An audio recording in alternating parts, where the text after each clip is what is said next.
Sir आप जो है ना दिमाग के खेल को समझ ही नहीं रहे हो। दिमाग कैसे काम करता है देखिए मैं आपको बताता हूँ। जब भी हम कोई जब भी हम कोई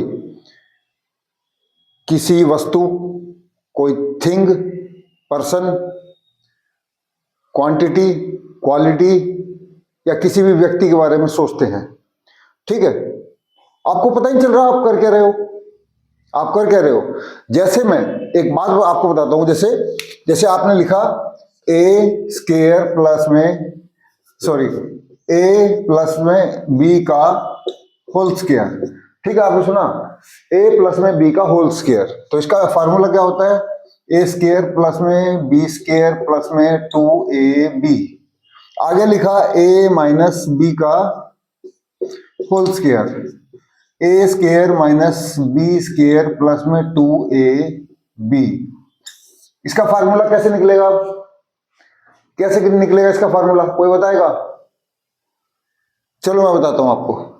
अब इसको किया यहां से माइनस और यहां से माइनस, ठीक है, प्लस माइनस कट गए, प्लस माइनस कट गए, यहां पर क्या रहेगा, 2 और 2 4, 4ab। तो फार्मूला क्या हो निकला, ए प्लस बी का whole square, a square plus b square plus 2ab, a square minus b square plus 2ab, a minus b का होल स्क्वायर। तो इन दोनों को माइनस माइनस किया तो 4ab आया। अब ऐसे ही अगर मैं ए स्क्वायर प्लस में बी स्क्वायर प्लस में 2ab लिख दूं और ए स्क्वायर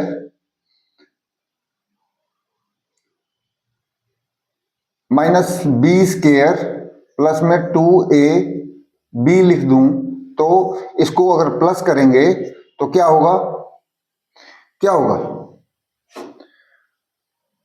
कोई बताएगा क्या होगा।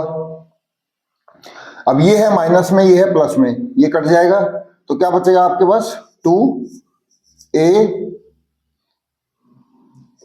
प्लस में b का होल स्क्वायर, ये आपके पास बचेगा 2a स्क्वायर प्लस में b का होल स्क्वायर, ये आपके पास बचेगा। आपको पता ही नहीं आप कर क्या रहे हो, आपको ये मालूम ही नहीं चल रहा कि आप कर क्या रहे हो। आपको अगर अर्जेंटीना के बारे में जानना है, आपको अगर जॉर्ज वाशिंगटन के बारे में जानना है, आपको अगर जानना है जवाहरलाल नेहरू के बारे में, तो आपको स्काई चिन्ह का जो क्षेत्र है भारत का वो पढ़ना पड़ेगा। आपको अगर जानना है अशोक सम्राट के बारे में, एक दस्तक देना, आपको अगर जानना है अशोक सम्राट के बारे में, अशोक सम्राट के बारे में जानने के लिए आपको सबसे पहले देखना पड़ेगा कि अशोक सम्राट कब तक रहे और कलिंग का युद्ध कब लड़ा, 261 बीसी में। और उसके आखिरी राजा कौन थे, कौन बताएगा, कोई नहीं बताएगा, चलो सुन लो। उसके आखिरी राजा थे जालोक और संप्रति,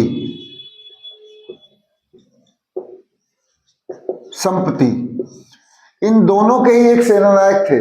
ये अशोक के भाई थे, सबसे छोटे जो बच गए थे, अशोक ने जिनको मारा नहीं था, ठीक है। अब इनकी सेना में एक सेनानायक था जिसका नाम था पुष्यमित्र,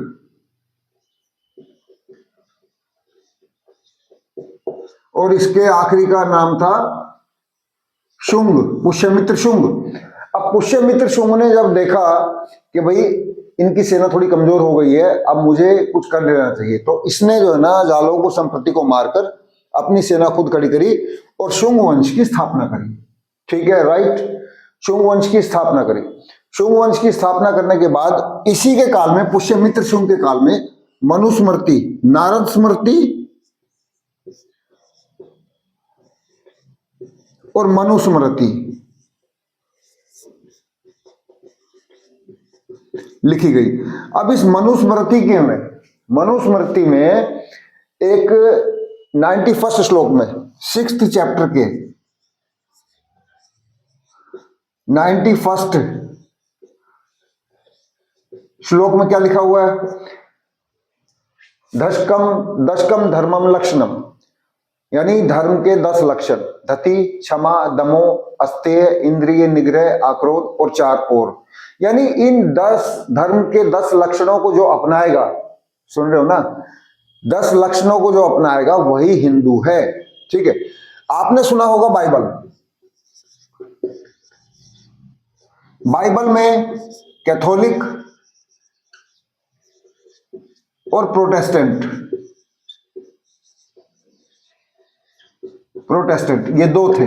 ठीक है, अब बाइबल में हम चर्च में जाते हैं और उनकी एक पायस यानी पवित्र किताब का नाम है, क्या है वो? बाइबल। कहां पर जाते हैं? चर्च में। ऐसे ही सिख वंश, सिख डायनेस्टी,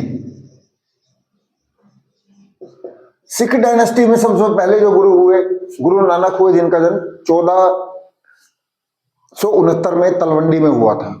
गुरु नानक, गुरु अंगद, गुरु रामदास, गुरु अमरदास, गुरु हरराय, गुरु हरगोविंद, गुरु हरकृष्ण, गुरु तेग बहादुर, गुरु गोविंद सिंह। ठीक है, 10 गुरु हुए। उसके बाद अब इनके सिख पंथ में एक मंदिर है जिसका क्या नाम है, जहां पर ये जैसे चर्च में जाते हैं बाइबल वाले, कैथोलिक और प्रोटेस्टेंट वाले, ऐसे ही गोल्डन टेम्पल,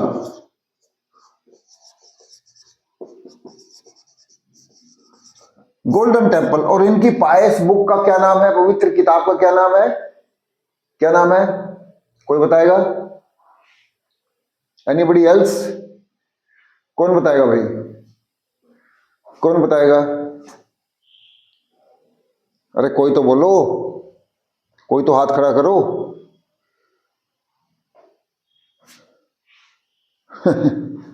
कोई नहीं बोल रहा है।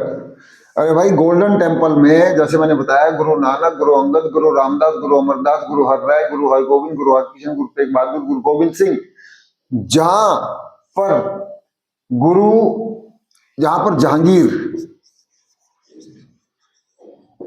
जहांगीर ने, जिसकी कोर्ट में थॉमस रो और विल्किंस आए थे हेक्टर नाम के जहाज में। ठीक है, और जहांगीर ने ही सिखों के गुरु की हत्या की और उनके बच्चों की हत्या की, जिसको हम 14 नवंबर के रूप में मनाते हैं। बाल दिवस कह लो या सिख दिवस कह लो। ठीक है, तो मेरा क्वेश्चन ये था कि सिख जो है, जैसे चर्च है, चर्च कैथोलिक और प्रोटेस्टेंट की एक बाइबल किताब है, सिखों की एक पवित्र किताब का नाम क्या है? जैसे कि हिंदुओं की एक किताब का क्या नाम है? श्रीमद् भागवत गीता। श्रीमद्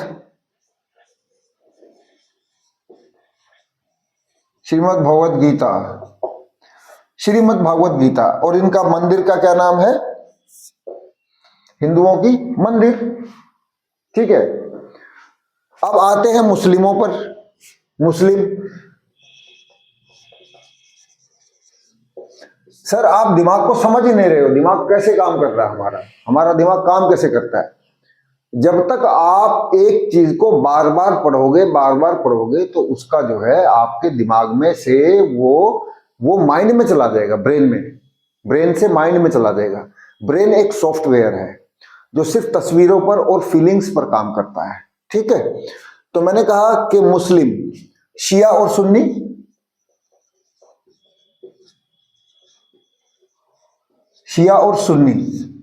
ठीक है, और इनकी एक पवित्र किताब का नाम है जिसका नाम है कुरान। और कहां पर जाते हैं ये? मस्जिद में। ठीक है, तो ये आपको समझ में नहीं आ रहा, आप कर क्या रहे हो? ब्राजील में 12 देश, साउथ अमेरिका में 12 देश हैं, समझ रहे हो? साउथ अमेरिका में 12 देश हैं, नॉर्थ अमेरिका में 25 देश हैं। इन दोनों के बीच में जहां पर मैक्सिको है, मैक्सिको सिटी जिसकी राजधानी है, नॉर्थ अमेरिका और साउथ अमेरिका के बीच में कुछ कैरिबियन आइलैंड्स हैं, जैसे कि बेलीज है, ग्वाटेमाला है, एल सल्वाडोर है, होंडुरास है, निकारागुआ है, कोस्टारिका है, क्यूबा है, वेस्ट इंडीज है। ठीक है, ऐसे ही साउथ अमेरिका में 12 देश हैं। अब आते हैं साउथ अफ्रीका की तरफ। साउथ अफ्रीका में 54 देश हैं। अब 54 देश में कौन कौन से देश आते हैं ये आपको समझना पड़ेगा। जैसे कि सबसे बड़ा देश साउथ अमेरिका में ब्राजील है। ठीक है, ऑस्ट्रेलिया कॉन्टिनेंट में 26 देश हैं। एशिया में 49 देश है 49, और यूरोप में 54 कंट्रीज आते हैं। तो ऐसे ही 216 217 कंट्रीज में जितने भी हमारे देश में है, या फिर जैसे अब मैं बात करूं कि नेशनल प्लानिंग पंचवर्षीय योजनाएं कब लागू हुई थी, कोई बताएगा? पंचवर्षीय योजनाएं 1951 में लागू हुई थी। 51 से 56, 56 से 61, 61 से 66, 66 से 69, 69 से 74, 74 से 78, 78 से 82। दोस्त आप समझ ही नहीं रहे हो क्या रहा जिंदगी में। जब तक आपके दिमाग में कोई तस्वीर नहीं आएगी तब तक काम नहीं होगा। आप कितनी भी चिंता कर लीजिए, सर आप कितनी भी चिंता कर लीजिए, आपका काम नहीं होगा। ये मैं डाउट से नहीं, पूरे विश्वास से कहता हूं। आप चिंता करेंगे तो आपकी वाइब्रेशंस और फीलिंग्स कम हो जाएंगी। जब आप बिल्कुल अच्छी तरीके से शांत रहना सीख जाएंगे, अकेले रहना सीख जाएंगे, अकेले, बिल्कुल अकेले, और चिंतन करेंगे, मंथन करेंगे अपने दिमाग का कि ये काम कैसे हो सकता है, और वो काम होगा कब आपके पास आइडिया आएगा? जब आप कुछ काम कर रहे होगे, हैवी वर्क कर रहे होगे, तब आपके पास वो आइडिया आएगा। ऐसे नहीं कि खाली बैठे बैठे आइडिया आ जाएगा ना, कुछ काम करते हुए आइडिया आता है, काम करते हुए आइडिया। और सोचना हमेशा बड़ा चाहिए। क्यों चाहिए भाई, कोई बताएगा? क्यों बताएगा? कौन बताएगा और क्यों बताएगा? नहीं। चलिए मैं इंग्लिश की बात करता हूं। इंग्लिश में 1.5 से 2 लाख शब्द हैं, ठीक है? आपको कितने शब्द याद हैं? कितने वर्ड याद हैं आपको? 20, 25, 100, 1000, 2000? क्या हिंदी जाननी उनकी जरूरत है? इंग्लिश का कोई वर्ड है क्या? हिंदी, जब लॉर्ड मैकॉले आया था 1832-35 में, इंडियन एजुकेशन सिस्टम जब बन गया था, और कमिश्नरी सिस्टम बन गया था, और कलेक्टरेट सिस्टम बन गया था, तो उसका काम क्या था? कमीशन लेना, कलेक्टर धन एकत्रित करना, और ईस्ट इंडिया कंपनी को देना। आप जो है ब्रश करते हो भाई, सुबह सुबह करते हो ना, अब उस ब्रश में, कोलगेट में नमक देश का है। अब नमक तो सारा जो सेंधा नमक है वो पाकिस्तान से आ रहा है, आपको मालूम ही नहीं चल रहा कि सुबह सुबह हम ब्रश कर लेते हैं, कोलगेट कर लेते हैं, और पूरे यूरोप में तो कोलगेट यूज किया नहीं जाता, क्योंकि कोलगेट से जो दांत है वो खराब हो जाते हैं। तो जो कोलगेट है, ऐसी चीजें जो यूरोप में नहीं बिकती हैं, बंद कर दिया, बैन कर दिया, उसको भारत खरीद लेता है। अब कोलगेट में नमक भारत का है कि पाकिस्तान का, हमें पता नहीं चल रहा। हम नमक हलाली कर रहे हैं, नमक हरामी कर रहे हैं, पेस्ट करके, कुछ पता नहीं चल रहा। हम कहते हैं कि जीडीपी बढ़ रही है, चलो बढ़ रही है, जीएनपी बढ़ रही है। जीएनपी का मतलब आज की डेट में, दोस्त आज की डेट में सुन लेना ध्यान से, कि 55,368 अरब रुपया, 55,368 अरब रुपया बकाया है बाहर की देशों की कंपनियों पर। इसीलिए आप कहते हैं कि चाइना का प्रोडक्ट हम यूज नहीं करेंगे। तो सरकार चाइना का प्रोडक्ट बंद क्यों नहीं कर देती, बैन क्यों नहीं कर देती? मल्टीनेशनल कंपनीज जहां से भारत ने कर्ज लिया हुआ है वर्ल्ड बैंक और इंटरनेशनल मॉनेटरी फंड से, वहां से, उन कंपनियों से जहां से कर्ज लिया हुआ जिन देशों से, उनको अलाउ कर देती है कि भैया कर्ज तो हम दे नहीं पाएंगे, आप यहां पर अपनी फैक्ट्री लगा लो। तो भाई आपको समझना पड़ेगा, हर खेल को समझना पड़ेगा कि दिमाग कैसे काम करता है, ठीक है? अगली वीडियो में बने रहिएगा और तुम भी साथ देना, ठीक है? समझना है अच्छी तरीके से, समझनी है इस बात को। Thank you so much.